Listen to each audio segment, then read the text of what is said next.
Awesome. My name is Brittany Towers, and I'm also known as the Black Food Scientist on Instagram and TikTok. I am actually a food scientist, so I got my bachelor's and master's in food science from Ohio State. I'm originally born and bred in Ohio, and then I moved to Chicago to start work. So actually, I recently left my first job that I had when I graduated, which was at PepsiCo. So working mostly in beverages, I work on Gatorade and juices, making new products. So food scientists do a variety of things, but I worked in product development, working on launching new products, working on fixing our old products, working on just a lot of different things, which has been really great. And more recently, I'm actually starting a new job at Vital Proteins on Monday, working in the protein space with collagen and powders and beverages. So I'm really excited about the new opportunity I get to do. Ooh, I was going to say, I'm like Vital Proteins is the collagen people, aren't they? Yeah. Oh, yeah. This is the one with like the coffee collagen that I have just not decided I'm happy with yet. But so I hope that whatever you do over there, you can fix some of these things because it still tastes like a mineral chalk. And you're like, yeah, it's hard. I want this to be better for them. But that's stuff I'm going to definitely work on. That's what a lot of food scientists do. Cause, not only working on new products, but also helping renovate old products. I think people don't really realize. I was actually talking to one of our lab techs, and she was like, I didn't realize how much you work on products that actually exist. Things like a chewy bar, for example. Like people, they're constantly working on products to make them better, make them renovate them and make them work for kind of now the space that we're in now, because ingredients change, people's perceptions change, people's nutrition needs change. We're always trying to take out sugar out of products, but you can't necessarily do that really fast with people, because they'd be like, oh, you just took 5 grams of sugar out of this. This is awful. I don't want it anymore. But you have to slowly get people accustomed to that. Wow. You know what? It's almost comforting to know that companies are still working on improving their products. I mean, not everyone, of course, abides by an ethical standard for that practice, but I think for the most part, commercialization of food has just for me always been a mix. I think that there's a necessity for it. And then there's a point where capitalism takes over. And so, the value is not to the consumer anymore. And I think that's when you have those problems in corporations where people are like, it's 90% of this is not even real food. Okay. So what was that? Wow. So my brain just literally dropped that question. It just went through what I call the vortex, and it just fell all the way out. I was like, okay. Oh, okay. Gatorade, PepsiCo. For those who don't know, that space between graduating and then landing that first job, what were you looking for? Was was PepsiCo kind of the ideal setup when you first applied, or was it did it become a job that you loved later and then it was oh, it's time to go, I've outgrown it? Yeah. So I think when I was looking for jobs in 2013, the job market was okay. I'll say I applied to so many jobs. It was so many. I can't even, I applied to probably 40 jobs. Yeah, that sounds estimated. Yeah. I knew that I really wanted to work in product development, mostly because I love creativity. I also love cooking. Cooking is a passion of mine. And I think developing new things for companies kind of helps you to utilize that, that thing that I love. Yeah, I know I didn't want to go into quality assurance or work in a plant, really. So I knew specifically I wanted to do that. As far as if I want to go to a large company versus a small company versus a supplier that maybe the supplier that makes the protein that goes into protein shakes. Right. I wasn't really, I didn't really care when I was graduating. Gotcha. You're I need a job. I was like, I will take whatever you give me at this point. Just give me a job and I don't care. Yeah. Yeah, exactly. But it's interesting actually how I got into Pepsi, because it's a really bizarre story actually. I love bizarre. I think we all agree that bizarre works here. Yeah, exactly. And then I was I was meant to start my career here. So they posted a job on the job board at Ohio State, which I don't remember applying to because it was an engineering job. So I'm not an engineer at all.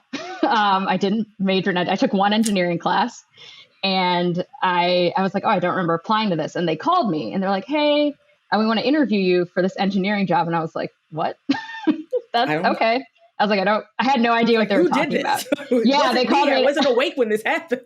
Exactly. They called me and I was like, oh, I don't even know what they're talking about, but I'll go with it. Like, we'll just go with it. So I had a phone interview with the hiring manager, and then I went to the office to do an in-person interview with the whole engineering team. They were interested in the research I was doing in grad school, which was why they were interviewing someone that wasn't an engineer. Gotcha. Yeah. So after the interview, like 2 or 3 months go by and I hear nothing. It's radio silence. And I was like, oh man. 2 or 3 months is entirely too long, but okay. Yeah. So I assumed that, okay, I guess that I didn't get the job, so we'll just move on. And then someone called me back from Pepsi. They're like, hey, so we didn't hire you for this engineering job. They hired an engineer. I was like, okay, that makes sense. 2 or 3 months kind of gave me the hint. Thanks. Yep. And then, but they were like, but a product development position just opened up and they recommended you for it if you're interested. And I was like, oh, yeah.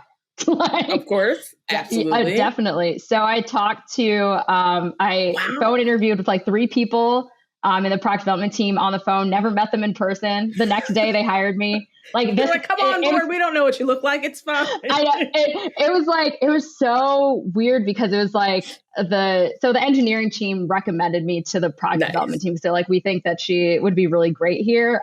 Just not in engineering. Oh, wow. Yeah. So it was so funny because I waited so long from like the engineering, and then like literally the day after I interviewed, they called me and gave me an offer. So it went so fast. They were like, it's nice to have that, I guess, because it's like you were already really interviewed, like engineering kind of, specifically when in like another department, like recommends you for something. You just kind of, you hope that, they're like, she couldn't have, this job wouldn't have worked out, but she's fantastic for this other one.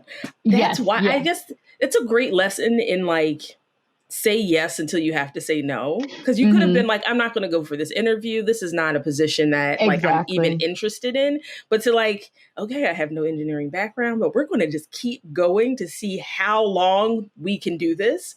Because that's risky. And it's just like to get into that interview and go, okay, so I have 0 engineering experience. So I hope you guys know that. That's wow. So I don't Exactly. And that can be intimidating, especially for, engineering is a very male dominated field. I think everyone that I interviewed with was a male, except one person, but she was actually in like more of the science. She actually majored in food science. So she was more on like the science side. But everyone so engineering is a very male dominated field, and it's already very intimidating, especially someone that has like 0 engineering background. Wow. I can't even imagine. Like, but hey, bravo, because just like I tell people, take the risks. Who is it? When I interviewed Fawn Weaver from Uncle Nearest, like that is her like her ethos. It's like the bigger risk I take, the larger my successes. And so she really directly equates a lot of her wins with how big of a risk she's prepared to take. So I'm just like, if you can center some risk taking in your career, I think it pays off, obviously. So it's just like, it really does. So your work at Pepsi, how did that kind of like shape? Did it kind of start one way and evolve into something else? Or did you really kind of just stay with kind of those same tasks and, kind of stick to your role? Or did you see any, because sometimes you get to a place and you don't see any growth. So. Yeah. And I think so throughout my career, I've had the opportunity to work on a ton of different brands, which I really enjoyed, mostly in the beverage space. So I do have most of my experiences with like ready to drink beverages or like powdered beverages. I have a little experience with some like food type products in Gatorade, since Gatorade has like protein bars and then also like gummy chews and things like that. But I've been in product development the whole time. A reason that I did leave was because I think my idea of my career growth was faster than what I was going to get at a larger company. Gotcha. So where I'm going is a much smaller company. And I think my career, like for me, the growth that I want in my career, I wasn't going to get for a few more years where I was. Gotcha. Which is fine for some people, but for me personally, I was like, I want to be leading things more. I want to be managing people more. Gotcha. And I want to be like more in a decision-making role versus where I am now. Oh yeah. That makes sense. It's kind of like, okay, I think I'm ready for the big yard. We're good. Yeah. Let's keep going. What does like the traditional like career trajectory look like for a food scientist? Because I can't I don't think most people can put their brains around the fact that like it's a science that is required to do this type of work. And it's like, what does that career path look like? I mean, yeah, exactly. It can be very different for people. I think the great thing about food science is that there's a lot of different things you can do. Product development is just one of them. I would say it's probably like one of the more common ones, and one that people are like, oh, I get it. Like, we need food, so someone needs to make it. So there you go. That's it. Yeah. Like, well, there it is, guys. This is what we do. Wow. Yeah, exactly. But it really depends. Like most people start out like in kind of a scientist role or even a technician role. Like you can start technician or scientist, and then you can either move if you want to like move up in a company. If you work for like a larger corporation, Gotcha. You could move up and kind of be like a manager and then like a director or like the head of the whole R&D department or research and development department. Or you could kind of like move laterally if you're like, well, I don't want to do product development anymore. I might want to go into quality, making sure that the food that we're giving to people is A, safe, and B, still tastes the same, at the end of its shelf life, and then at the beginning. Right. You're like, oh, this is not going to go well. Yeah. Uh-huh. Yeah. And that's probably like one of the harder jobs, I would say. Like, guys, we can't. Or you could like... yeah. Or you could like go to a plant and work there, like work in quality at a plant, which working at a plant, I've never worked at a plant, like a manufacturing plant, but they work insane hours. They're always there. They'll call you in the middle of the night if something goes wrong, because most plants run like 24 hours. And yeah, I've heard horror stories of people getting phone calls in the middle of the night, like something broke and we can't make anything. What do we do? And stuff like that, it happens all the time. It happens so often. Or like someone made something wrong. What do we do with it? Like we made like hundreds of thousands of dollars of product and someone did something wrong. What do we do? They use salt instead of sugar. What do we do? That, you would be so surprised at like some of the crazy stuff that happens. I used to get calls to my I wouldn't answer them because they'd call and be like, oh, we added this thing instead of this, like what do we do? And I was like, why did you do that? How did you come to this place? Like, why would you? I was like, how did you're set up for success. I don't get how you got there. It's like everything's labeled. But yeah, it's crazy stuff like that happens. So like working in a plant can be very stressful. Oh my God. Yeah, but you could really go anywhere. Like some people go into like consulting. I know people that have like made their own kind of consulting companies, so that smaller food companies, like people that have no science experience at all, like they're just like, oh, I want to make this company and make like a chocolate bar, but they like don't really know how to make a chocolate bar. So they need someone to go to be like, hey, I need help to commercialize my chocolate bar. Gotcha. Actually, Actually, when I was at Ohio State, a lot of smaller companies use universities a lot of time to make their products, and also kind of use students to help them like get their product like from the ground up running. There's a lot of like there's a lot of small like incubation companies that would make stuff at Ohio State and then like sell it in Whole Foods, like in Columbus, for example. Oh, got you. Okay, that makes sense. Yeah. I think funny because people, I used to talk to students a lot about like, especially culinary students in like high schools and stuff, about like what their options were and what their trajectories could be. And, working in a restaurant, of course, is typically the hard sell for most like recruiters and stuff. But I was mentioned, like, there's food science, there's research and development. There's a lot of spaces where you can apply like that culinary knowledge and that culinary information. So like what parts of your education really spoke. Well, let's back up, Tiff, and try and actually form a question. So Ohio State, is it an actual like food science degree, or is it a general science degree and then there's like a specialization, or how does the culinary education part like play into? Yeah. So Ohio State does have a food science department. Okay. There are quite a few schools that actually have a food science department. Some of them are accredited by IFT, which is the Institute of Food Technologists. Your school can still have a food science department and not be accredied by IFT. That can exist. But it's not recommended. Yeah, but food science was a specific major at Ohio State. It used to be called food science and nutrition. They changed it to food science and technology. Mostly because like I took a few nutrition classes, but I wouldn't say that's like the main focus of the major. I would say culinary wise. So I don't have a culinary degree. I have a certified culinary scientist degree that I got while working at Pepsi. What would be the distinction? Yeah. What's the distinction if someone was to go like, I went to culinary school and I want to become a food scientist? Would you recommend they go back to school? Yes. So there's a couple of things you can do, because I have friends that have gotten a food, because after I graduated undergrad, I thought about going to culinary school because that's something that I really love. And then ultimately I didn't, because I was like, oh, this is a lot of money. Like, never mind. Oh yeah. I was like, oh, never mind. Yeah. But I have had friends that got a food science degree, went to culinary school.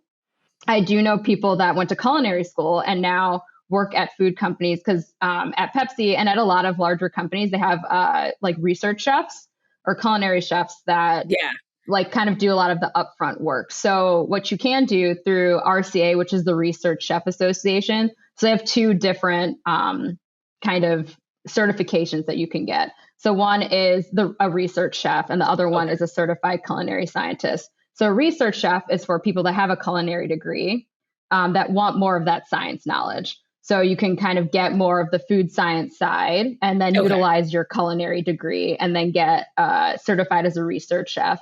The other one is a certified culinary scientist, which is for food scientists that want more of the culinary background. So it's the opposite. So then I actually got to take instruction from chefs from the Culinary Institute of America. You have to do like 40 hours of instruction and then take a test and pass it. That makes sense. So there's a lot of options. Are your labs set up with like, I mean, you of course are running through product to test, wow, this is my brain, like 0 caffeine this morning, to test formulas and things. There's the word, formulas and things like that. Do you have like a kitchen setup as well? So you have to like actually run it through a cooking process or like whatever, with beverages, I imagine you don't necessarily have to cook them, but actually have to drop them in water and taste them and that kind of thing. And so is that like how those labs are set up for the most part? Yeah. So I would say most labs that I've seen like in kind of the food science space actually look like a lab, like a chemistry. I don't know, that looked like a chemistry lab. There's like benches. And we have like Erlenmeyer flasks and like beakers and stuff. We usually mix all of our stuff like in beakers, and we have scales mostly to weigh stuff out. Or if you want to do things by volume, that's why you need something like a volumetric flask. So it looks like kind of like a science lab, but everything is edible. That's a dream job for somebody out here. Yes. Yeah, exactly. So you get to kind of mix your science in after you're done making it. Because in chemistry labs, they tell you like, don't eat anything in here. Like, don't eat stuff. I would hope not. But it's the same people who would like go to bed with their hairdryer still on and the label's been printed for them. So someone out there is doing that.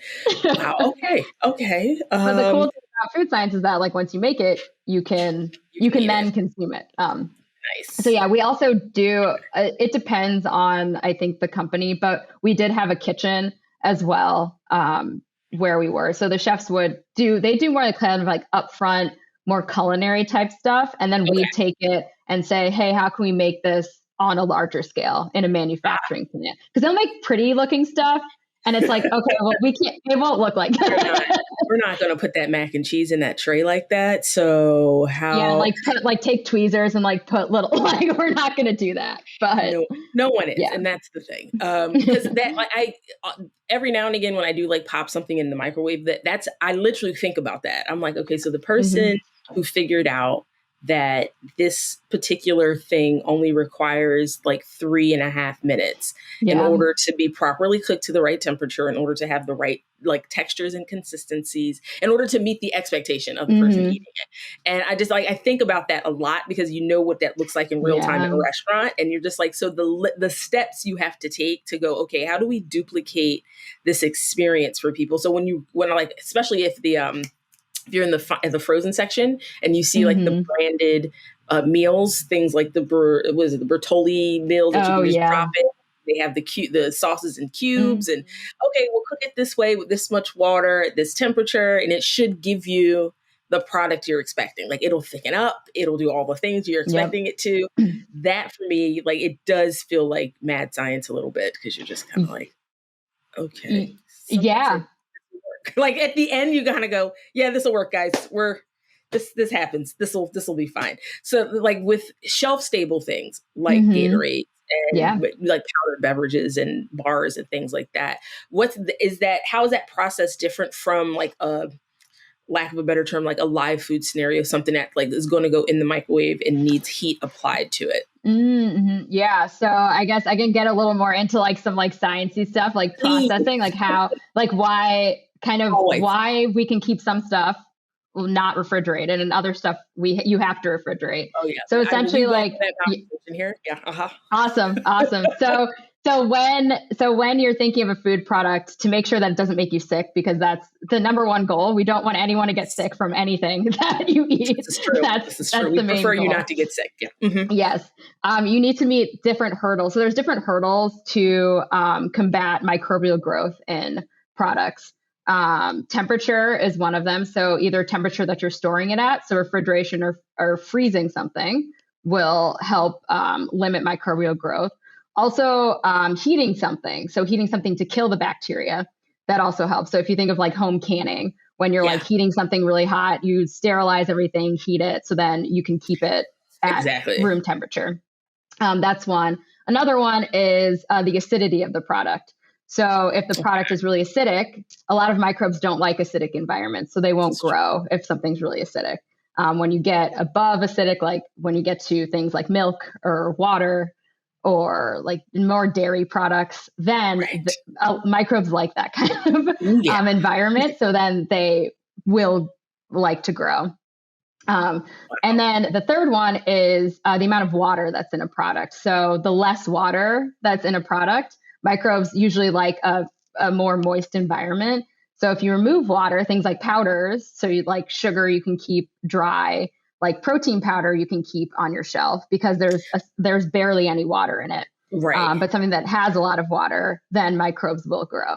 So those are kind of like hurdles that you want to reach. So usually, if you see like drinks that are just sitting on the shelf and not refrigerated, those have been processed in a way, like heated in a way that the microbes have been killed. So it can sit on the Gotcha. shelf So when for you're a seeing long like an time. almond milk or a rice milk or something, and you're kind of like, The, well, wait a minute, why is this one refrigerated and this one yeah, not? yeah, That's, ladies yeah. and gentlemen, It's usually the way they're processed. Things in the refrigerator can be processed the same way as something on the on the shelf shelf. as Yeah, well. Some companies like their stuff being in the refrigerator because people have a different perception of this something is true. that's refrigerated than that's on the shelf. But that's up to the company. That's not me. But the great thing, so things about like shelf stable things, usually it can either be processed like what we call like hot fill. So essentially you sterilize your bottle, you fill the product in hot and then cap it. And then that's that. Okay. Another process is aseptic, which is a lot of how a lot of things in like those little carton Tetra packs, so like things like Yeah. almond milk, are processed. So it's a very sterile process. So they sterilize it and it's made in an aseptic environment so no bacteria can get in. Because like I said before, so Gatorade is more Wow. acidic. Okay. Yeah, that And does make yes, sense. and almond milk and things like that have a higher pH. So you want to make sure that, okay, I need to have like two hurdles to make sure that I don't get microbes. Gatorade's Okay. is process and acidity. almond milk is mostly the process and keeping microbes out in general. So they're Got just you. like, we're going to put it in a sterile environment so that there's nothing in here. There's Oh like yes, so it's nothing like don't messing even around. introduce the danger Yep. into the environment, so that way the process itself stays very sterile. And anyone listening right now who has worked in food in a restaurant understands time and temperature abuse Mm-hmm. and storing food and like the walk-in and making sure it comes back down to temperature properly, Yep. and then bringing it back to temperature during service to make sure it's like Mm-hmm. maintained there. And so I think it's so funny that it's reflective in that way. It's kind of Yeah. like, oh, well, I think I can understand like how that would play. It's like, oh, I have my bain marie going and I have to keep that above Mm-hmm. 165 degrees in order to keep this, safe to eat. So Yeah. yeah, I Yeah. think most people, like if they've worked in a live kitchen space, understand like that, at least the concept of like, this is Mm-hmm. why this is sterile. Now that we're on the subject of food safety, because I think, Yeah. and to bring this back into like a cultural conversation, Mm-hmm. historically, like Black people have some very interesting mythology around food safety. I think, and you know exactly which ones I'm talking about based on this laugh, because I think some of it is legitimately historical. Like, there Mm-hmm. was a time where we didn't have refrigeration. And of course, if you were enslaved, you really didn't have very many Yeah. methods of preservation and you had to be really creative. Mm-hmm. And then as we kept going and like neighborhoods were redlined and, marginalized and you didn't have access to fresh food, Mm-hmm. maybe the food coming into your neighborhood was kind of like the stuff that fell off the truck and all of Yeah. those things. And so you had to be protective of that. The trichinosis scare of like Uh, 3 decades. yeah. Yeah, like it was founded in some real like events. And then eventually you were like, ladies and gentlemen, you can stop cooking your pork until it's inedible. Like it's Yep. okay. So in that conversation, like in that space, what does that historically, what does that look like when you kind of start in a certain way in society around food and like food supply and supply chains, and you get to Mm-hmm. a place where you don't have to, you don't have to overcook your pork. You can eat your beef a little bit rare, those types of things. Because I know, there's always the ongoing, very energetic debate around like don't wash raw chicken, and you Mm-hmm. have Yeah. culinary folks who are like, you don't have to wash the chicken, guys, it's fine, you don't have to wash the chicken. But then you have someone's like 80-year-old auntie who's like, wash this chicken Yep. thoroughly, Yep. soak it in some Dawn, and you're just like, what? No, stop with the soap and water. It's not a person. So yeah, I Wow. just let's dispel some of the myths right now and Yes, give people that's some science to use in order to talk to their relatives so they can stop abusing their food. yeah, that's so interesting because a lot of things that you brought up are things that I've seen like it just in life Like, about the trichinosis. So I know a lot of people that don't eat pork because of that. yeah, Like they won't they eat just pork. don't do it. They won't do it. Yeah. I don't eat a ton of meat, but I will. I mean, I love some bacon. Like usually if I eat it, my husband gave me like a half a piece of bacon this morning, and I was like, yes, See, on occasion, I don't eat a yeah, ton of meat, but like on occasion, if I'm going to eat it, it's usually fairly expensive. But it's like, but I yes, splurge because I don't eat a lot of it anyway. So I will buy like, a whole side of salmon for oh 80 yeah, bucks and just use that. And instead of like, okay, I'm going to buy a can of like, I'm not against canned salmon, guys. It's fine. It has its uses.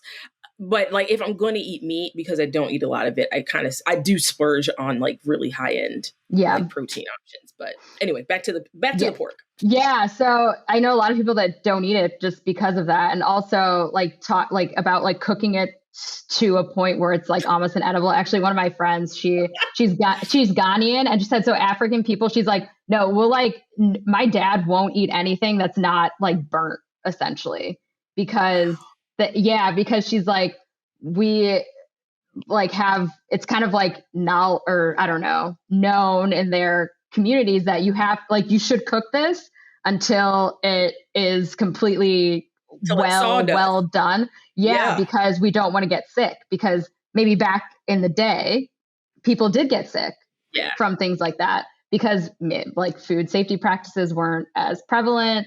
People weren't following a lot of kind of the guidances that we have now, Right. and people think that they have to like cook their meat to like a point where it's like it's already dead. It's right, like guys, you can't chew that. Like there's no way for that to even go down at this point. You've wasted like your money cooking it like this. Yeah, it's exactly. Insane.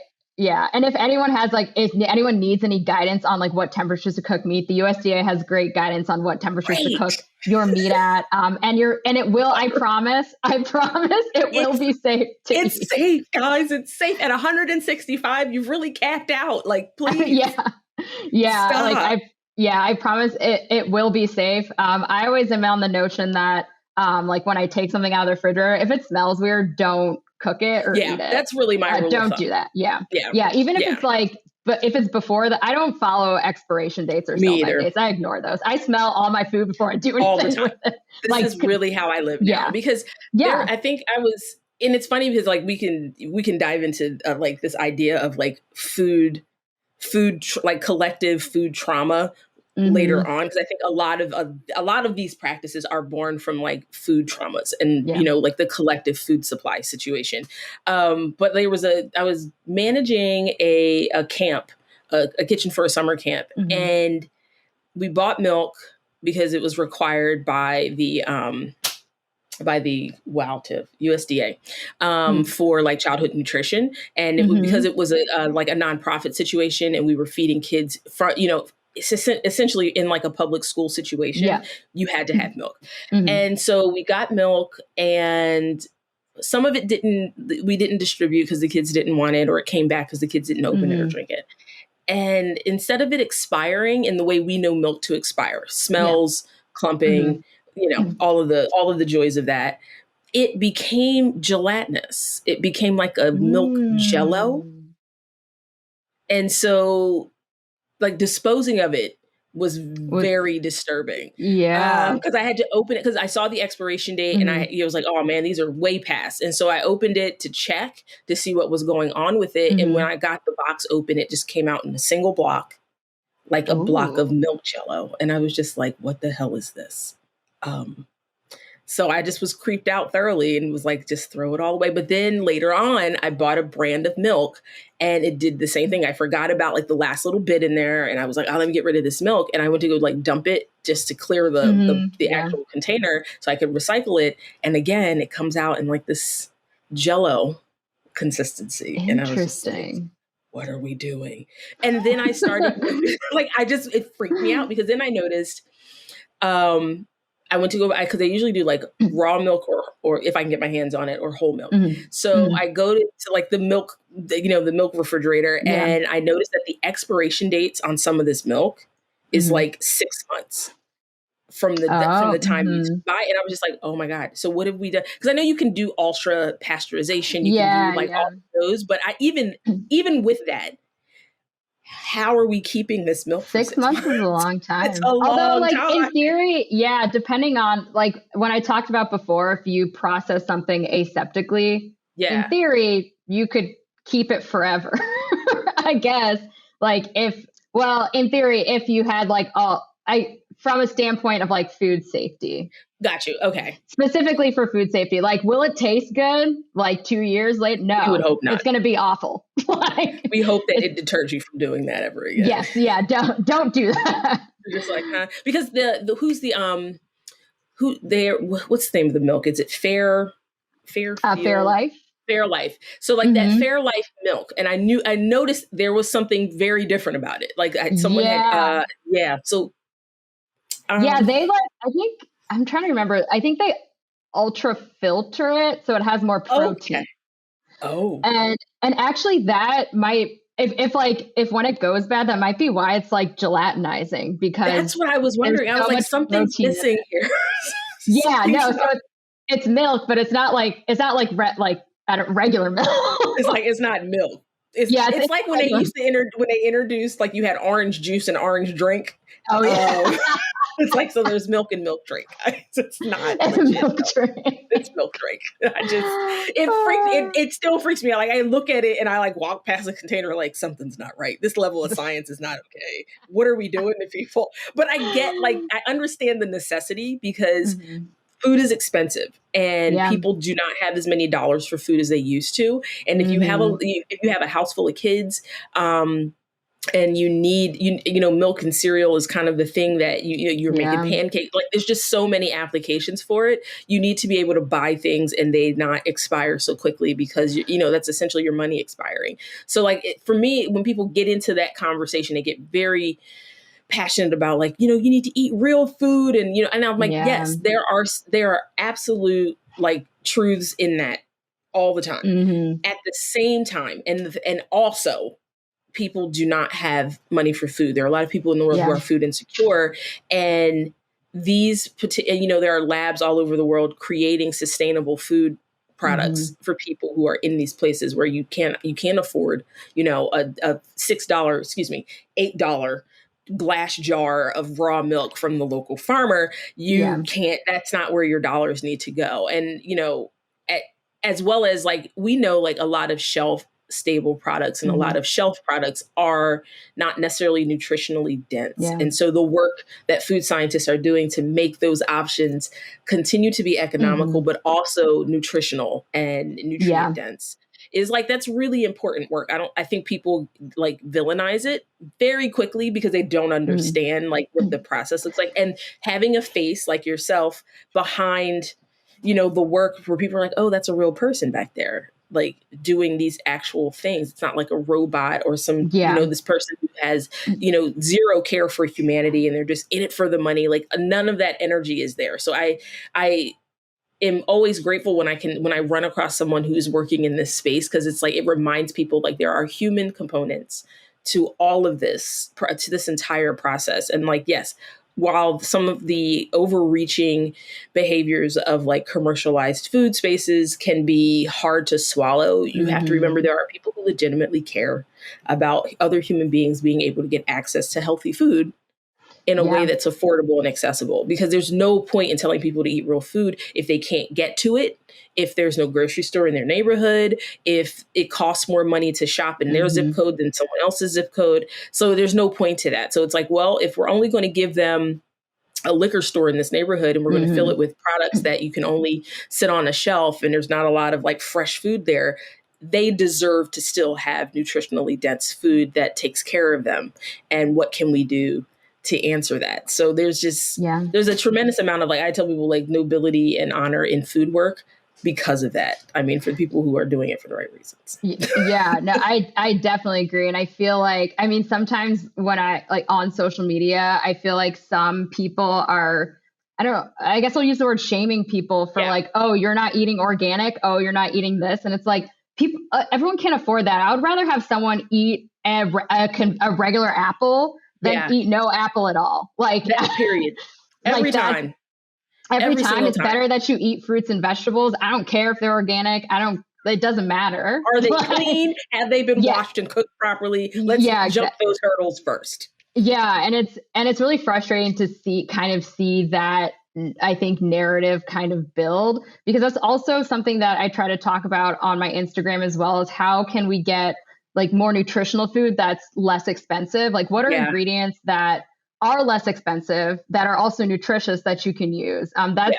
That's a reason why I think like it's very valuable for people to know, hey, how can I swap some of my meat out for something else that will also be good? My husband's a huge meat eater, so I test all my recipes on him. So if he eats it, I'm like, hey, the meat eater in your life will also eat this. Like things like lentils. Lentils are very inexpensive. Beans are very inexpensive. And I think people, even like canned beans, because like dried beans, that's a whole other thing. So you have to like people soak disparage the canned bean, and they really shouldn't. I love canned. I eat so many canned beans. Like that, I have probably like 10 cans of beans in my cupboard. The only things, and it's specifically because of taste and texture. The only two things I really don't prefer in a can are green beans and corn.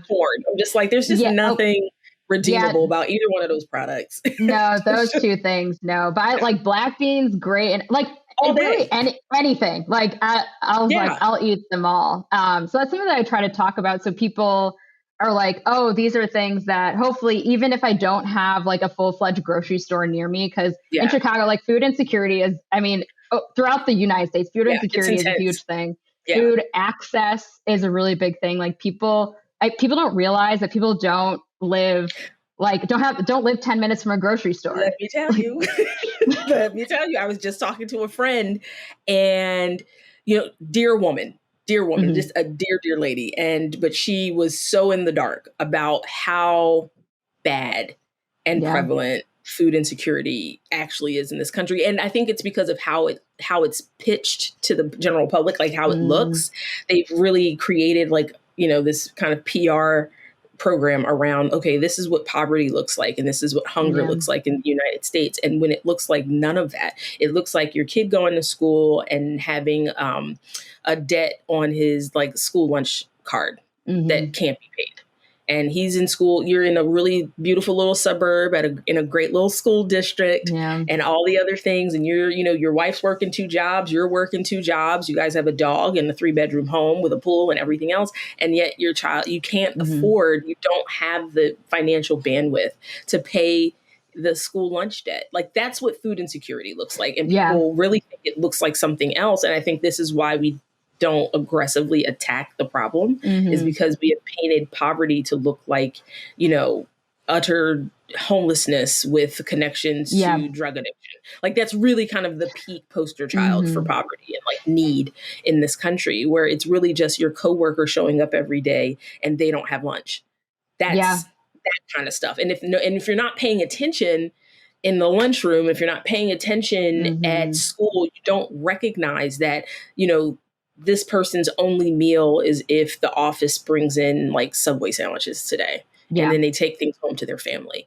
It's a conversation I think people have they've buried the lead on it in an effort to shame the people working on fixing it and really in earnest trying to figure out how do we give people access to food. I mean, food is a right. Being able to eat is a right. It's a human right. And we've treated, because of the grand old capitalism, it's now treated as a privilege or a luxury.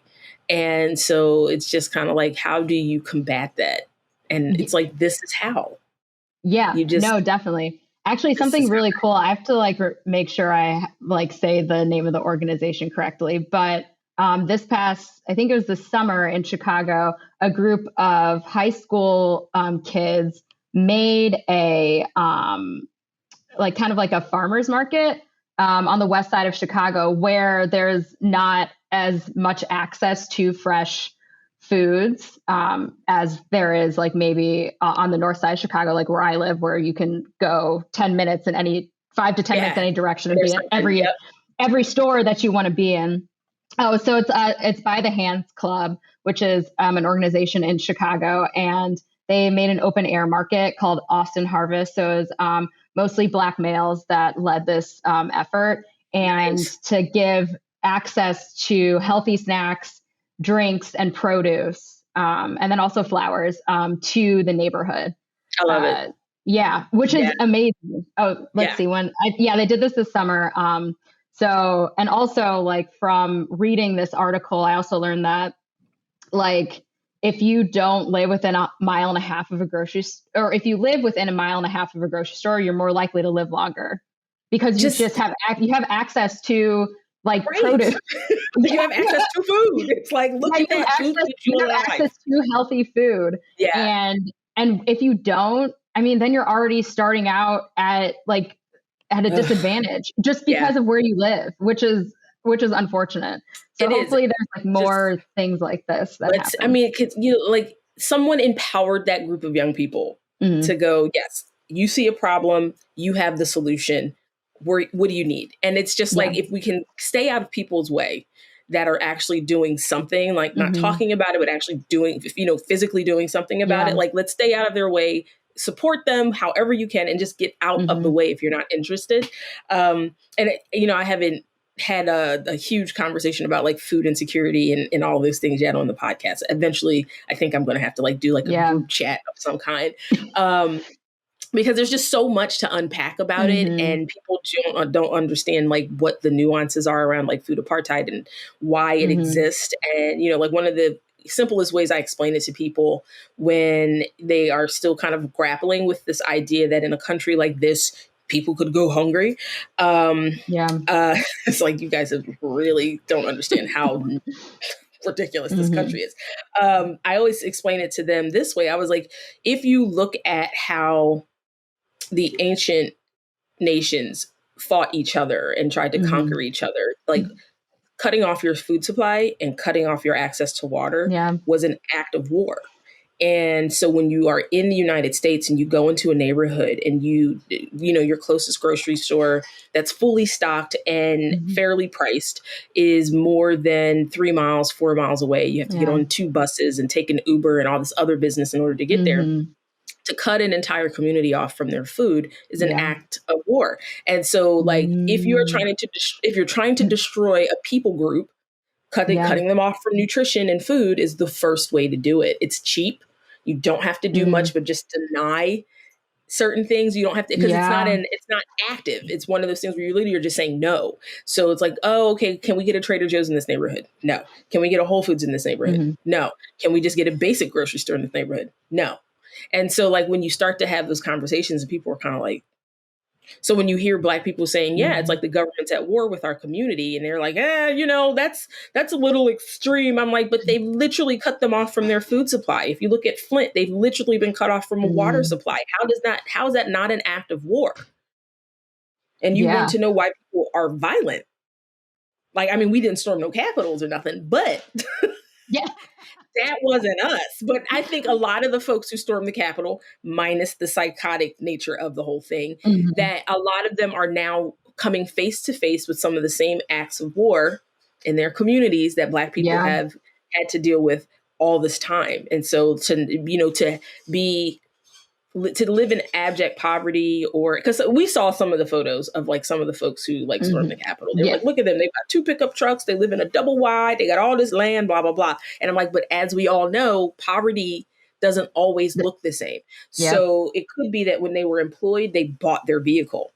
They could have owned, it's a double wide. They might own their home. It might be family land. So it's not something they ever had to purchase. So you don't know what they had ownership of before they found themselves in this space of poverty. So it doesn't necessarily mean that their cabinets are full or their refrigerators full or their kids are fed. And when you're, especially when you're dealing with a child and you notice that this child has gone hungry, as a parent, that would make you violent. It might make you do some dumb stuff like storm the Capitol in a Jamiroquai costume. I don't, like I said, for me, it's like, I don't condone or excuse that very atrocious behavior, specifically because Black people would have never gotten away with that. But the idea, like why why some of them would have been driven. I know, just again, like that psychotic energy transfers from one person to another. So I get, Donald Trump inciting a riot is one thing, but I'm sure people showed up for other reasons. They were angry for other reasons. So not the ones who got the mic, unfortunately, but the ones who ended up like quietly just going home, realizing to feel that level of anxiety and fear, like we have this new president and they're not going to take care of us just like the president, before Trump. And I felt like he was the only one taking care of us, even though he was not taking care of you. It's just all of those things factor in. And I think poverty is, again, it's a way to it's psychological warfare. If you keep someone in a state of lack all the time and eventually strip them of like their hope and things like that, you can subjugate anybody, you can oppress anybody, and they'll happily just do it. They're like, whatever you need in order for me to be able to get access to food. What do you need me to do or not do in order to get access to like housing?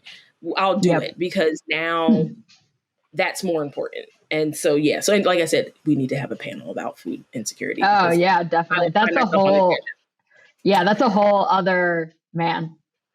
Because like someone like yourself, someone working in food science, then you have someone like Adrienne Lipscomb, who's, working on like the 40 Acres project where she's buying farmland and trying to preserve like Black agrarian like practices and things like that. Like, I think both of you are working towards the same end. You're just using tools and the education you have in order to work on different parts of it. And that's why I'm like having a conversation about it from all of these angles. Like, how are we attacking this issue? Because, well-fed people are happier people and well-fed people are productive people. And like, how can we get to that place? So exactly. I wanted to talk to you about TikTok. I mean, I'm trying. My little knowledge of TikTok, I think I'm too old to be on TikTok, but this is where I think like let's be real, y'all. Certain apps, you're just kind of like, I think I hit the age cutoff. Because it seems like more work than it's worth. And because you look at TikTok and you see the younger people are just, it seems real breezy. Like they're like, yes, I'm gonna get on here with 4 of my friends. We're gonna do this. We're gonna do this dance, and then I'm gonna edit it a little bit so it looks really cool. And then I'm gonna put the music in the back. And I'm like, the minute they start to explain the process, I'm like, I'm already tired. Yeah, it really is. Especially if you're someone that has a job and you're like, dang, this TikTok is it's another job that I'm not getting paid for. Like, it's so much. And I'm just like, because I try to do like reels every once in a while. And I know it's like reels are kind of like the poor man's version of TikTok, guys. But like even that, I'm like, okay, you know what? I'm just going to do a reel of myself making a cup of coffee. And I'm just like, this took 3 hours. No, I could have been in my sauna blanket. I could have been doing a facial. I could have been taking a shower or making a meal. 3 hours? You guys are kidding me. Like you have more time than I do, apparently.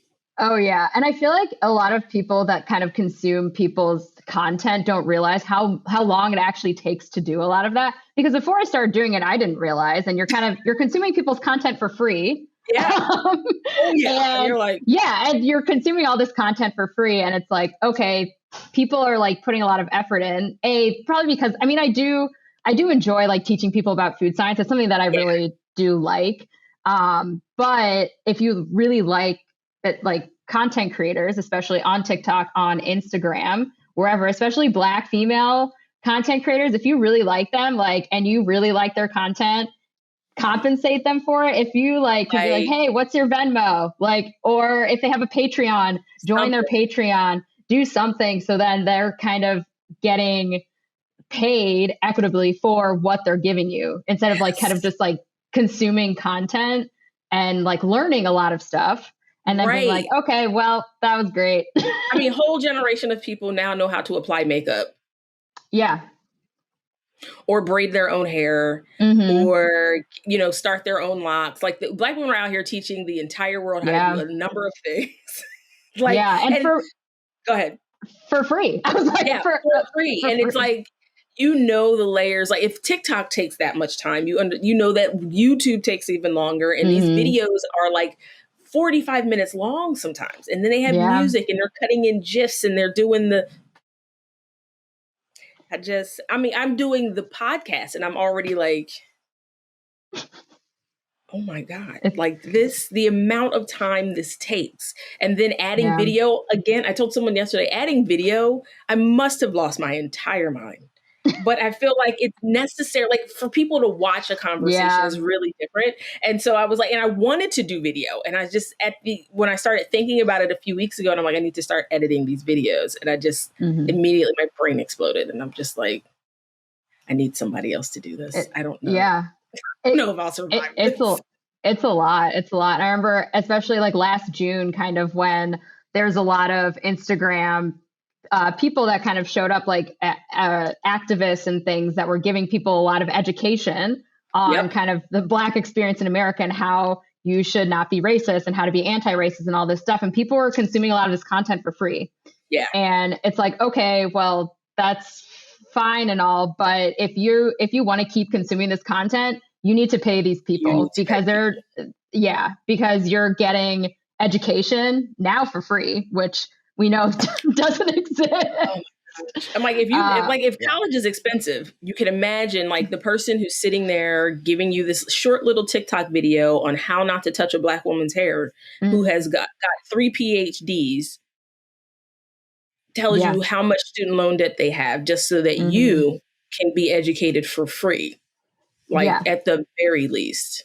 Yeah. So my advice is if there's people that you really like, give them some money. Pay them some money. Pay them for the content that you're consuming from them. Seriously. Now for TikTok, like what was your strategy? What did you like? Is it, I mean, like what was your plan? Yeah. Why did you jump in? Yeah. So I think as kind of I was going through Instagram, so I used to like post pretty long videos on Instagram which was fine. But I realized like my mom was like, "Ooh, I really like these." But I feel like she was the only one that was actually watching the whole thing. Like people weren't going to come and watch like a 10-minute video. Your mom's like, that was great. And you're just like, you're the only one who watched it. Yeah. I was like, you're the only one that actually watched this, right? So I said, okay, how can I get like science kind of facts out to people very quickly, because especially nowadays we have attention span of nothing. Like people don't pay attention to stuff for very long. Yeah, it really is. I even find myself like, I've like changed. It's hard for me if an article is too long, I'm like, oh, I'm not reading. That's too long. You're like, this is too much. Like, oh my, yeah, I know. It's like words. Are you serious? Yeah, I was like, oh man. Yeah. So I was like, how do I get it in like a shorter way? I mean, Instagram reels are fine, but those are only like 30 seconds. So I've been trying 15. Oh, 50. They're so short. 15, yeah. I was like, okay, that's not. So I was like, TikTok, they let you do a minute video. And so I started a new thing where I'm trying to do science in 60 seconds. So trying to teach people a food science fact that's relevant to their life. Because, like also teaching people stuff like, yeah, you can teach someone like, oh, this is a free radical and et cetera, et cetera. And people are like, why do I care? Like, why would I care? Yeah. Like at the end of the day, people need to like care about what they're learning. So like, oh, I can actually use this in my real life. Yeah. Like that's awesome. Yeah. I did one on like how to ripen your avocados faster and kind of explain like, oh, you can use like fruits that do ripen, like bananas, apples, and put it in there, and then that'll help it ripen. So I think really trying to side, if you come home and you drop these avocados with bananas and apples and you don't plan on eating them too soon, don't do that. Don't do that. Yeah. Then you'll just be angry at the avocado for no reason. It's just doing what it naturally does. And now you're out here bad mouthing avocados for going ripe too fast. And it's like, so trying to get people something quick that they can kind of consume. I only have 3 videos on TikTok right now, so I'm still trying to figure it out. It is a lot of work. My goal was to post like 2 times a week, but I'm like, oh my gosh, that's a lot. And you see people who are posting every day, and you're just like, okay, so help me understand, like, what things are you really? Because with any type of content production, there are things you have to be prepared to throw away and not make important in order to get volume out. Now, if you're that person who, like myself, I'm like, I value over volume, then I'm prepared to take time and make sure everything is what I want it to look like and all the quality is there. But if you're willing to like throw out lighting, throw out color, throw out sound qualities, like if you're willing to like let go of some of that stuff, you can produce a lot of content in a very short amount of time. But I know like most of the people I know, like they're trying to produce quality content because you only get a handful of minutes or maybe just 1 minute to be in front of that person. And if it's hard at all, I can't hear this. This is, and of course now we know, what is it? 87. The number now is 87% of most viewers do not watch TikTok videos or Instagram videos or reels with their sound on. So adding captioning allows for you to have more eyes on your stuff. And so just even understanding like how these algorithms are starting to work, how they shift almost every few days, like, the Instagram algorithm. And I understand like between the shadow banding and all the other things that people are experiencing right now, there are also some like legitimate, there's like they withhold a lot of those algorithm bits from the public. So you don't know what you should be doing now. So there's a guy on YouTube, I'll have to like find his name and like shout him out. He does every single week, he investigates the Instagram algorithm and figures out how it's changed. And then he tells everybody. Wow. So like the video I watched he had posted 3 weeks ago about the last big change they made.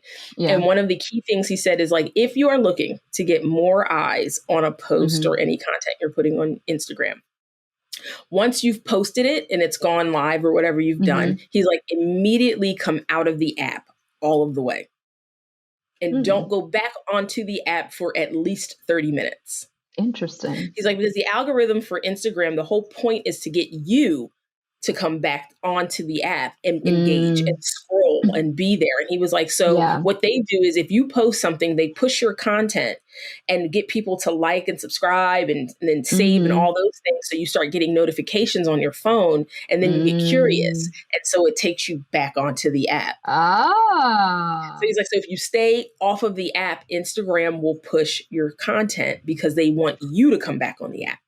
Interesting. I mean, that makes sense. I've tested it. I have tested it and it is absolutely true. Whoa, I'm gonna have to try that. It's Yeah, insane I'll because I try it like the today. Yeah. anytime I post something about the podcast, I Hmm. put my post up, I back all the way out of the app, out of my phone, and I wait for 30 minutes, maybe 45, if push it to an Hmm. hour if I don't have anyone asking me anything in like the DMs. So I usually will wait. And by the time I get back to that post, when it used to be like maybe three bits of engage, like three people engaged with the post, a like or a Hmm. save or a share, in a matter of hours. By the time I get back on, it's usually like 28, 32, 45. Like my Wow, posts have actually had more eyes on them, and since I've learned that little bit of information, than ever before. that's Like good to actual know. engagement, people are dropping comments, I see people sharing it more. I was just like, this is bananas. Someone pay this Wow. man for helping us all, Yeah, because yeah, exactly. I think a lot of the things people, like specifically like Black women, are experiencing on Instagram, I Hmm. think part of it, yes, has some racial bias to it, because Hmm. Instagram's algorithm or their IA is kind of built to look for certain things. At the Yeah. same time, I think part of it too is just a lack of information on how the Hmm. algorithm is working, and the fact that it changes almost every week, Yeah. and you have to just keep up with that.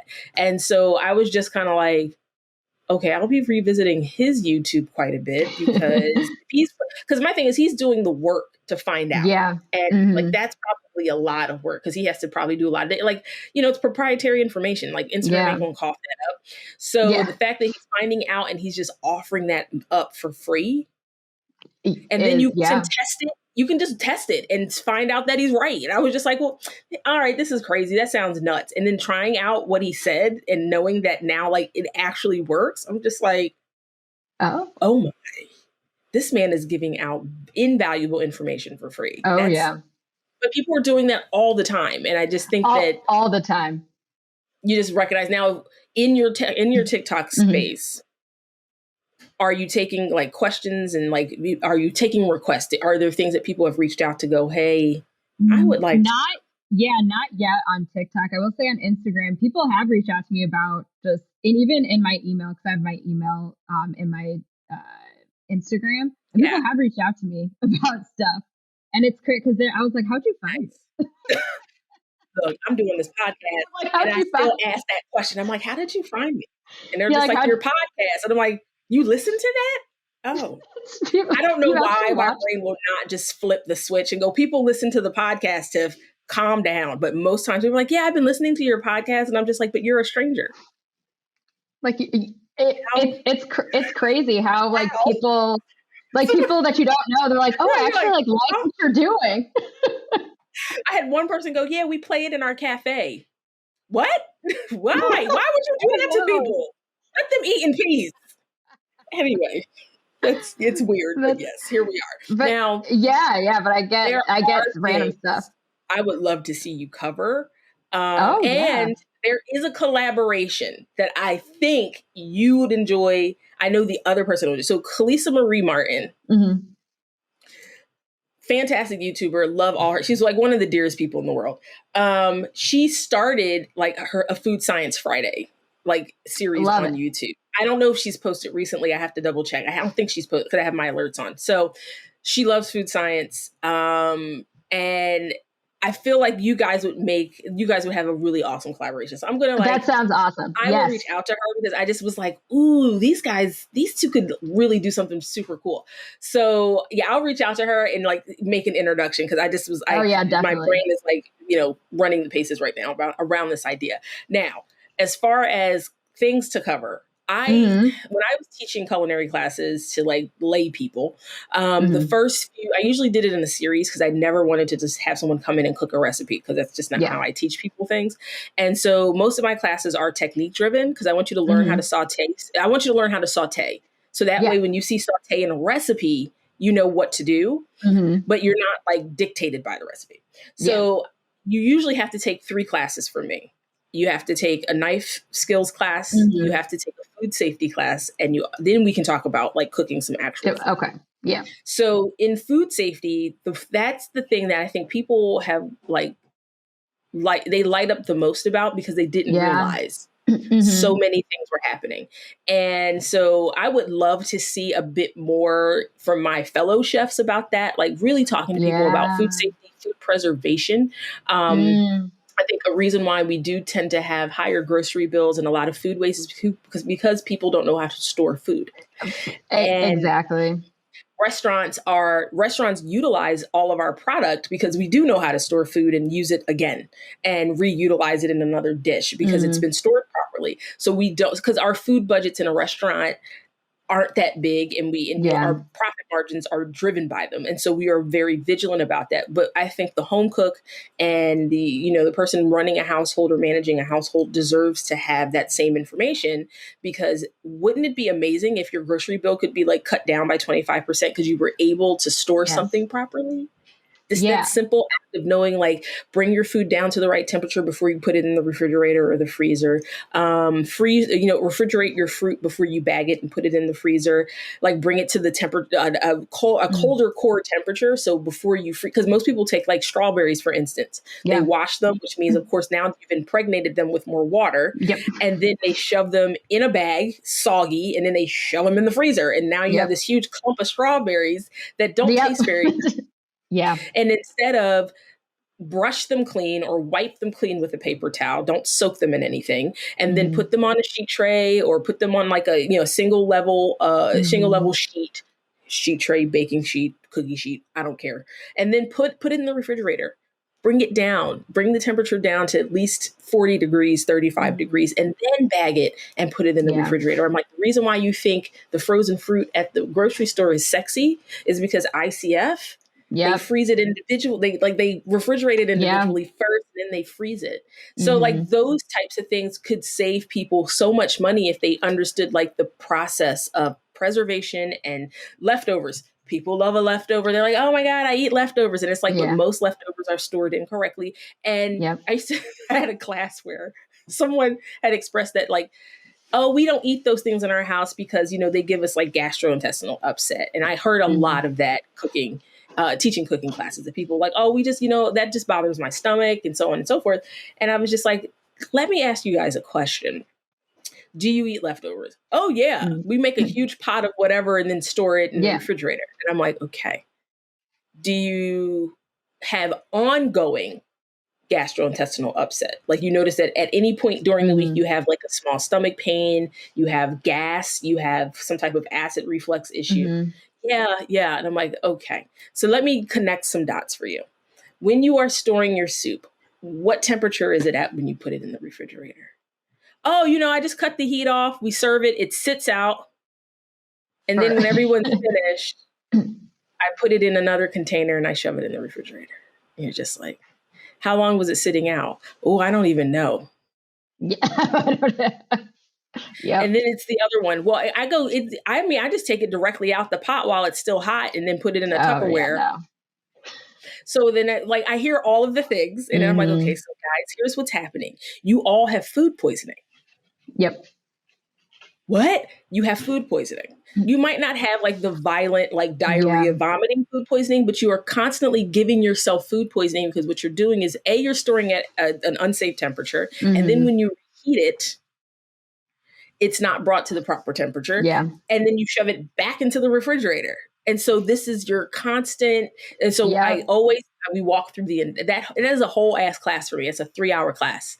I'm like, okay, so this is what I need you guys to do to get more out of your leftovers, to stop feeling sick every time you eat, all of the things.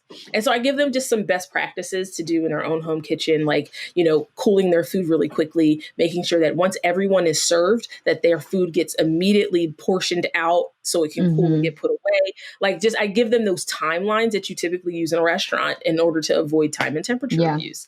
And the other thing, of course, is hand washing. Oh, yeah. People probably have noticed that they have felt healthier and have had fewer illnesses since the quarantines have started, because everyone has to be less nasty. Yeah, exactly. I was like, people are I found myself washing my hands more than I did before. And I'm like, my hands are cuticles stay dry because my hands are always on. And I'm just like, so people are like, oh, I'm wearing a mask now and I'm washing my hands. I'm like, you notice how less of society is sick? It's because you're not coughing on each other. You're not breathing on each other. Your hands are clean. Yeah. You're not touching everything and putting things in your mouth like a toddler. So people are just they're just a lot more mindful of germs. And I'm like, because I tell people, Most people, when they get sick, it's not because of the restaurant they just ate in. Mm-hmm. Most people are getting that kind of violent food poisoning because they're disgusting. They're not washing their hands after they use the Yep. bathroom. They've got their hands on everything. And people just, by the end of the class, most people are just like, I'm like, yeah, you should be appalled. You should be appalled because you've realized now that you've been making yourself and your family sick. And it's not because it's just simply because you just didn't know. Yeah. You just did not know that should not sit out. And if you open, like, I'm one of those people, like, all your packaging, when you get something home from the grocery store, please read to see what needs to be refrigerated right away. And then read about the things that should be refrigerated after you open them. Yeah, exactly. People leave things out that should not ever be left out. And then they freak out. They freak out about things that don't have any issues being left out. I'm like, do you know how acidic that is? Just leave it there. It's fine. They're like, are you sure? I'm like, nope. Just all my years cooking and in culinary and all the things, I wouldn't know what's safe to leave on the shelf. But you go off. So in your TikTok life, like, you know, just drop a little food safety science. And that's definitely something that I should do reading. I don't know if you felt like Bon Appetit, the mess that they are, but anyway. I'm trying to support them making a change for the better. It's not going well. No, they're gonna have to really buckle down and do some shit. That's the thing. It really isn't. But Brad Leone, who's like the preservation guy. Yeah, the fermentation guy. Yeah, man. But he did a recipe on like home canning seafood, which I don't recommend anyone doing. Like, unless you're a professional, like, please don't home can seafood unless you have a lot of experience with it, and try to like leave it on the shelf, because they were doing it and they weren't taking it to a temperature that was safe, like, to leave outside the refrigerator. Like, if you put it in the refrigerator, fine. But like, the lady was like, oh, well, it's like short-term shelf stable. And I was like, what does that mean? Like, shelf stable means that it's stable on the shelf. Like, yeah. And I was like, and they took the video down finally, but they didn't like tell people, hey, don't do this. Like, please don't do this. That's irresponsible. Like, if you took the video down, down for good reason, and at least own up to the fact that, like, hey, that was not best practices in that video. If you did can something during that, using that video process or using the processes in those videos, please do not consume it. It's not safe. Yeah. Like, just be a responsible food person, for the love. Like, why would you not? Exactly. And it's like, you don't want anyone to get sick, especially from something that they made. They're like, ooh, I want to try this new thing. Are your YouTube numbers more important than someone getting deathly ill from seafood in a jar? Yeah. Yeah, it's not good. But that's something that I do want to talk about more. Yeah. Also about like food waste and how people can, like, if you have something that's about to go bad, because that's something that I hate food. I hate throwing stuff away. Yeah. I hate food waste. So it's like, how can I better utilize the things that I have? Like, that's why I like quick pickle a lot of stuff. If I have stuff that's about to go bad, I just quick pickle it. Come on, man. Keep it in the refrigerator. It's like, okay, let's keep it moving. Yep. There you go. Got it. Acidity helps preserve it longer. I freeze all my vegetable scraps, like when I'm cooking, to make veggie stock, which I actually got from taking a CCS class. I was like, oh, I never thought about doing that. Like, like when you're just peeling. Yeah, exactly. You can just throw them in. You can add that, like when you cut off the top of an onion. It's like, I mean, you can still use that for something. But again, these are conversations that people aren't having with like the general public. And so I'm like, yes, our grocery bills will continue to still be high. Food waste numbers will still be high because we've lost the practices that, our ancestors used and our generations ago. Like, there wasn't a ton of food waste because people had methods to avoid it. You canned it, because my great aunt used to have a small garden, and she lived in a very urban community. And so when she grew up in Georgia, it was like, you had a farm, you grew certain vegetables yourself. And so I remember going into her kitchen and she always had like a jar of beans, like the things that were in abundance that she pulled and she couldn't consume in a season, got preserved. And I was just like, no one's teaching the technique of that. Like, exactly. I think if people had the tools, because a lot of those things are economical too, because they don't require any large pieces of equipment.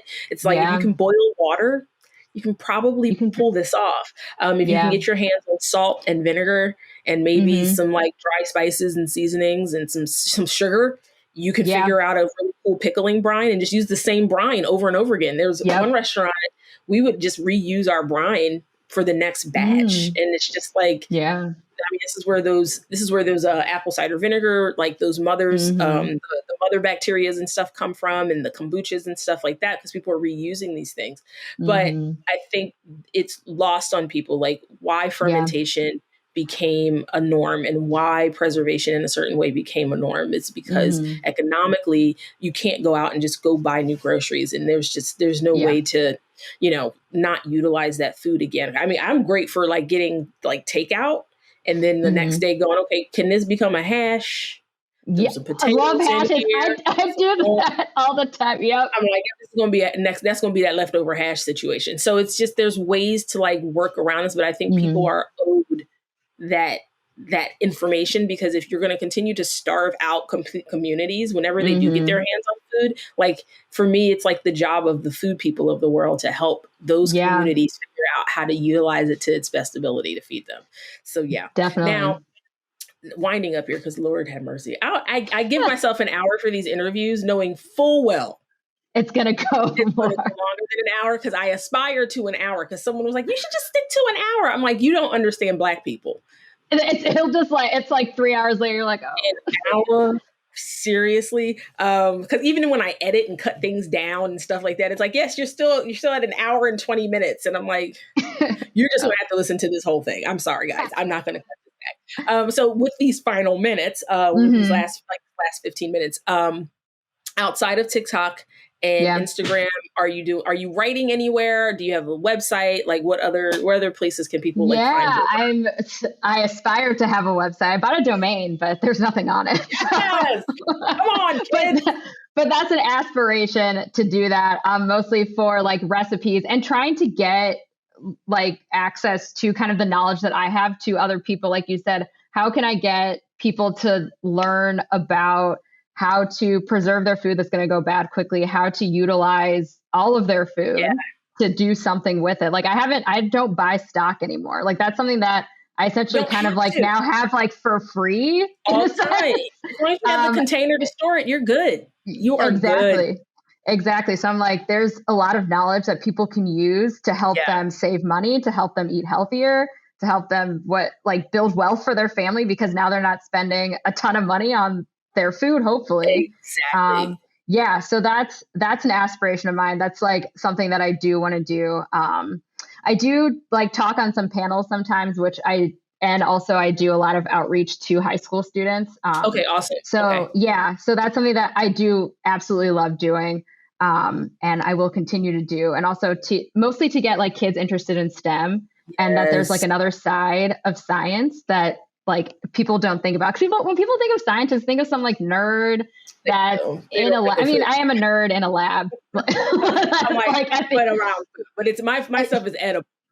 Yeah, exactly. And I like seeing kids like light up like, oh, I didn't even think, like, especially when we talk about Gatorade, because mostly high school kids are like, yeah, I love Gatorade. Like I drink this all the time. And you're like, did you know that you can get a job like making that? And they're like, what? Like, no, I didn't know. I did not know that. I did not know that.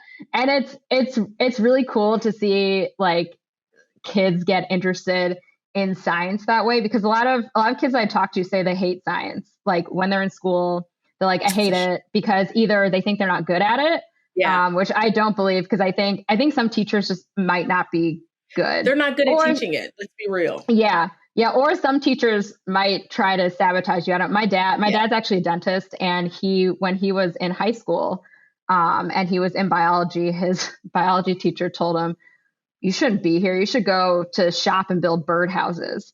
Literally, that's what his teacher told him. I'm like, is there money in birdhouses? What are you saying to me right now? Right. And he was essentially telling him like, you don't you don't have a place here. And which is frustrating. I mean, I'm sure that happens to students all the time. And it was, to that point, everyone has a place. There was a kid, there's a guy who had recently tweeted, he's an engineer now when he works for NASA. And his tweet was about the fact that when he was in high school and in college, he had a 2.8 or like a 3.2 GPA, something that was just not something to brag about. And so Yeah. with that, of course, your instructors, your professors, and everyone is just like, okay, maybe this is just not for you. But he loves his work. He wanted to be an engineer. He has like this insatiable curiosity about space, and he knew that's what he wanted to do. And so he's like looking at my GPA then and understanding that I've now sent like 2 rovers to Mars, and I'm working on sending something to the moon right now. And he was like, the thing I learned from that experience is that that the grade and the GPA don't tell you anything. He was like, I knew I wanted to do this work. I knew I was good at what I did. And it's like, that was not a reflection of my ability. And that's what he said. It wasn't a reflection of his ability. And I was just like, that is such a poignant thing to pass on to like students right now. Yes. Like, look, I get grades are a way for school districts to figure out how much money they get, honestly. And it's just like, every now and again, what you need to know is that you've learned something, and you've accomplished, what's the word? You've grasped a concept, even because even when you say I've learned, that is really hard because learning is so fluid. Yeah. And you never really know something for sure because things change.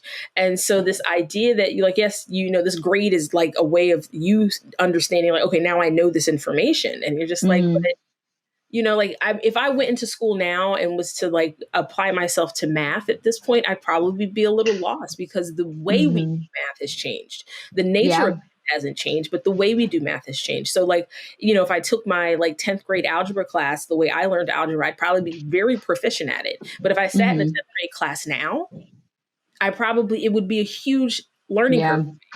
And so that's why I'm telling people like the grade thing is a bit antiquated. It doesn't really tell, and it's not a data point. It doesn't tell you anything. And so it doesn't help you it doesn't inform a choice. So what is the point of it? Like, if you can make grades mean something, outside of like, hey, you're done here, go ahead and get on to the next class. Like, if you can actually apply some value to that particular type of system of evaluation, knowing that it is really based in an economy that just wanted people to be factory workers. I'm like, this is an education system that's still deeply set in the Industrial Revolution, where it was like, well, we don't need you to know how to think at a collegiate level. We just need you to know how to pull a lever and push a button and do a quality check and make sure that this particular thing is not missing. This particular, nut, bolt, washer, or whatever is applied correctly, consistently. And so like, at this point with education, it's like we deserve, I know I'm like, when I was in school, I felt the same way. I'm like, I deserve a bigger, broader, more robust education than this. Yeah. I want things that I can be curious about and I can explore. And I want to be able to have the privilege of failure without devastating my life. Yeah. And like, that's one of those things that really are missing from, essentially the education of Black and brown kids, is that they don't get the privilege of failing. Yeah. And someone coming behind them and going, it's fine. Learn what you need to learn and move on, try again. We have to be perfect out the gate. Yeah. Yeah. And that's something that I think a lot of Black people, students feel, and even like in like corporate settings, when you go to work, like I have to be kind of like on my A game 100% of the time, because if I'm not, then you're like, oh, but then that reflects like on Black people everywhere. Exactly. And that's like a burden that you just carry. You really like do. No one even tells you that you're carrying it. It's just part of how you're raised. And in science, I think that was one of the really wonderful things I loved about like all of my science classes. And I had like honors chem and stuff like that. I loved it because my instructors always gave space for failure. They were like, because that's how science works. Exactly.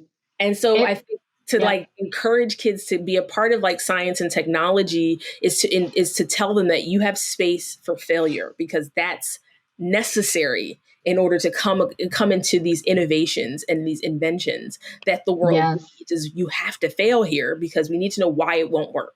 We need to put it through its paces because we need to understand why something might fail a consumer. Otherwise, you have those quality control tests for a reason. They're like, well, let's see how we can break it. Can we drop it from a roof? Can we hit it with a hammer? Like, what will a person do to destroy this thing? So we can figure out like its vulnerable points. So just even to be in a situation where you're encouraged to fail and encouraged to like destroy something in an effort to make it better. That's a really different conversation to have with Black kids because definitely. And that's why I always say, that's why they call it research and development. I was like, we're constantly researching and constantly developing. Like things don't always work out. No. Like shock. Like I always talk about people because I'm like, well, like in food development, you start on a bench top, you start at a small scale, like a kitchen scale, and then you slowly move up. I kind of equate that to, I tell people, so if you've made a batch of cookies, so you like use the cookie recipe, then you're like, oh, I have more friends coming, I'm going to double the recipe. And then it doesn't come out right. But that's exactly what happens because you can like make something on a small scale, try to make it on a larger scale, and it doesn't work. And you're like, oh, okay. And you have to figure out why. For me, it's the beauty of so why didn't it work? Exactly. That's the glorious nature of science is like, okay, so now we get to explore the question of why didn't that work and like find a solution. Because I love, I love problem solving. It's like really curiosity and problem solving kind of drive all of my work and all of my decisions. And I'm just like, to problem solve makes, people who can problem solve are extremely valuable. And if you are a food person in any capacity, in any category, you are in the business of problem solving. And so like, it's just a great moment to go, oh, that didn't work. Okay, so what questions didn't we ask? What questions do we ask now?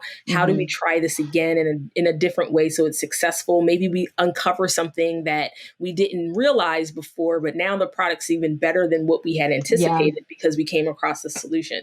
So and I'm a huge proponent of like, if you work in food, you work in STEM.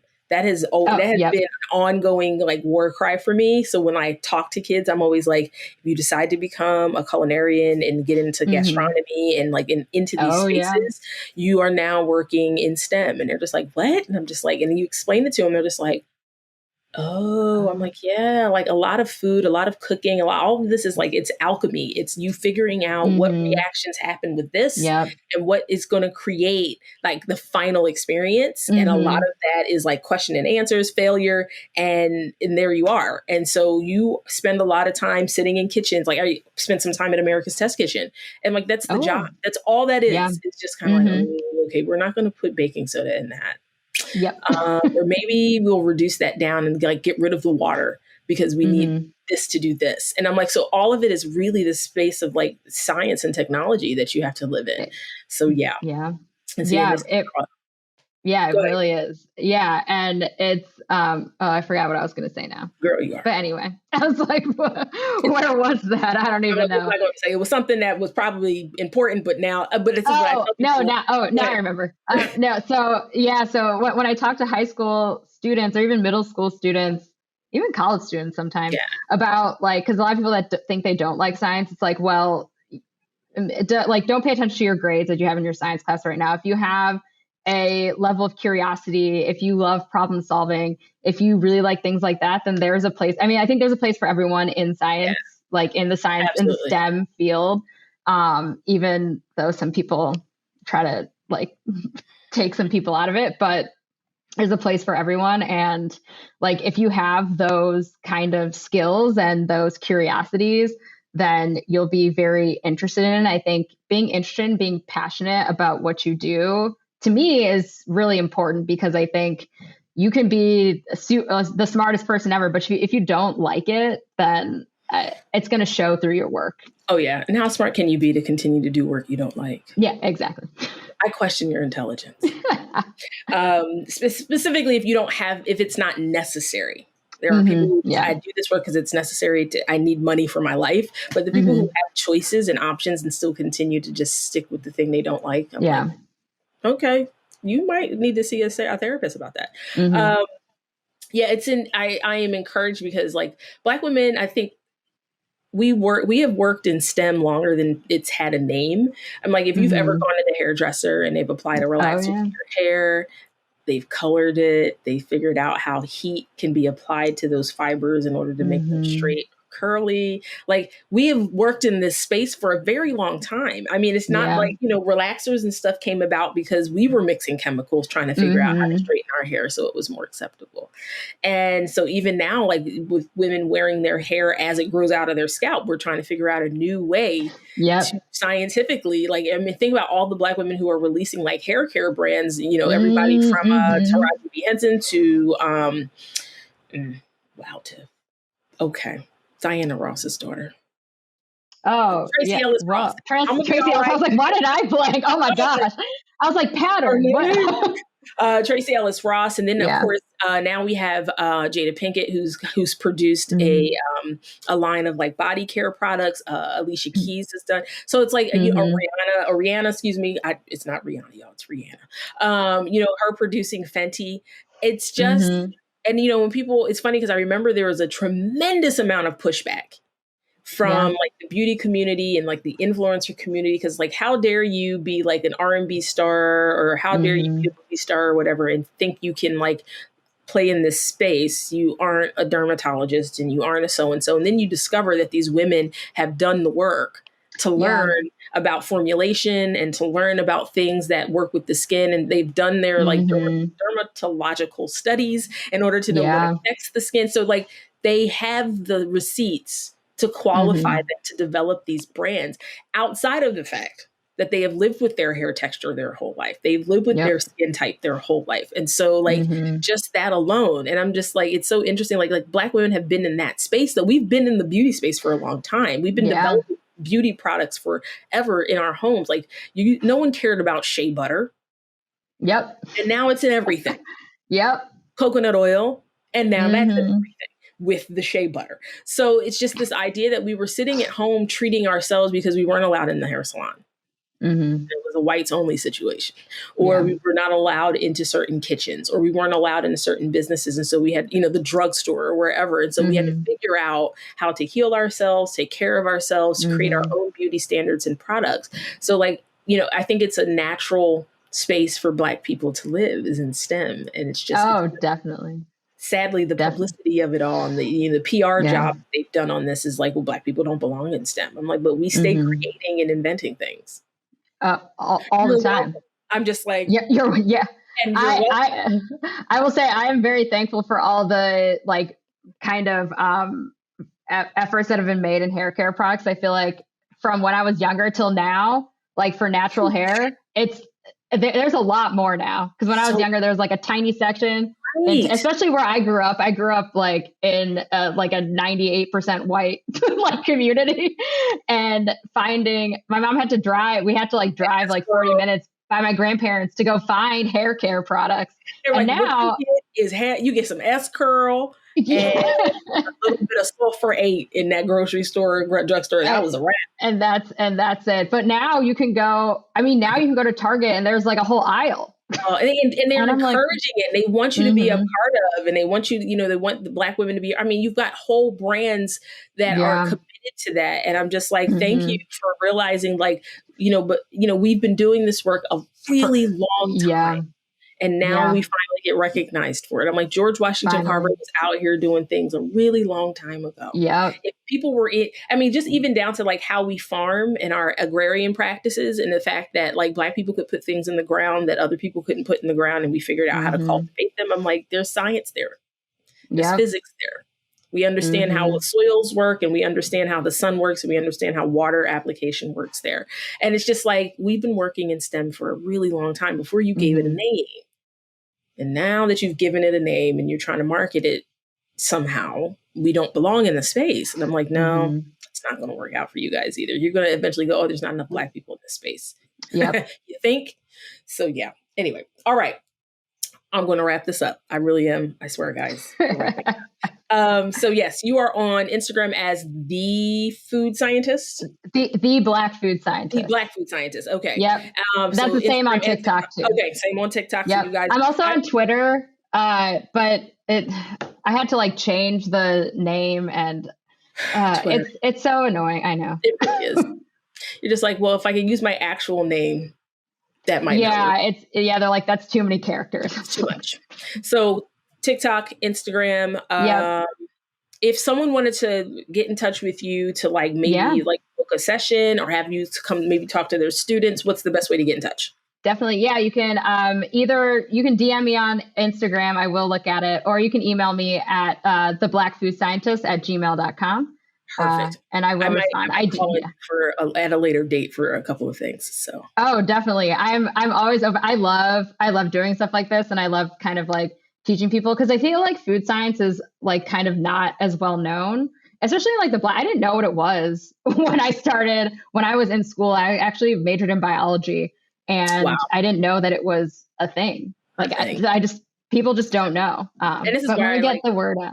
I want people to know this is a thing. I want young people to know this is a thing. Yeah. You know, for me, I'm like, I am excited to see more Black women in the space, specifically more young Black women in the space, because I've been focused a lot on like the future of Black food and what that looks like. And, you know, because the future of Black food essentially is the future of American food. And so I've been kind of focused on what does that look like? How are we exploring that? How are we innovating? Because because we're simultaneously exploring our roots in food at this point too. And we have to really do both things at the same time. What I'm realizing as we uncover a lot of the people who, you know, moved in the food space at such a long time ago, you know, were working in science. They were constantly innovating. They had to create new farm tools. They had to create new tools of production. And so I think we've always been the people who had to like think outside the box and innovate and to push ourselves forward. And I don't think that'll be any different now. And I'm just like, you know, the future of food is a combination of returning to traditional farming practices and then taking those and figuring out how to make them sustainable and how to allow equality in that space and inclusion in that space. How can we feed more people this way? How can we feed more people with these products? What can we do to make them stable so people can have them for longer periods of time? So I think, you know, innovation and, you know, I'm still looking, people, if you haven't figured it out yet, I'm still looking for someone working in like food technology, because I'm interested in like developing, you know, food apps being developed. And I think there's a lot of movement around food waste and the technologies around how to help people with food waste and what does that look like. So I'm just like, if you know a Black woman working in food technology, please let me know. I'm just really interested in the future. And I think food science is like an integral part of that. Like if people know how food works at a molecular level, then I think our ability to reproduce something that's nutritious and healthy and sustainable and economical, you know, that's in our reach. That's within our reach at this point. So I'm just like really excited to see like more people go, food science. Yes, I need to get into that. And again, like when we're watching a lot of people having to make pivots out of the restaurant world, and it's like, where do they go with all of that knowledge? And to understand that like food science has space for you. Yeah. Especially those who love recipe development and who love to like dig into like why a dish works. They like molecular gastronomy, and they like to see how certain compounds change into something else, and how this particular additive changes that. Like there's just space for people in food science, and I just don't think people are thinking about their culinary careers in a big enough context. So thank you. I have consumed an hour and what does this say? 38 minutes of your day. This was great though. I know this was fantastic. I'm like, this season has been like such a gift. And like, and I say that every season, but like, honestly, the more people I uncover and everyone's like, you should talk to this person. Of course I should. So I am like all of the interviews I've done this season, I'm just like, Black women are doing some really incredible things in food right now. And it's more than just like, creating brands and cooking meals. It is like we are having a huge impact on where American food and the globalization of food is going. And I think that is par for the course for us, because that's how we usually approach everything. I mean, everybody around the world's wearing cornrows. Yep. So It's just like, that's how far reaching our influence is. So I can only imagine because I'm thinking about like the books that have been released or re-released and like the food conversations we are currently having around like African foodways and like indigenous foodways and how far reaching that is right now. And people are like, yeah, I bought this cookbook from this person and I can't wait to make like jollof rice for the first time. And you're just like, can you imagine like even 5 years ago having this conversation? Yeah. No. Black women did that. Like, you look at what we do and you admire what we do. So naturally you end up going, okay, so what do you guys eat? And then you start talking about, oh, like black women don't age. Their skin looks great. What are you guys eating? What do you consume? And you're like, I'm consuming collagen, usually vital protein collagen.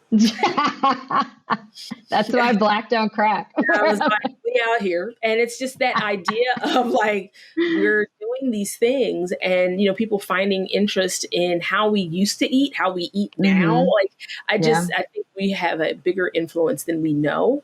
And I am like fully prepared to make sure that everyone is aware of that at this point. Yeah.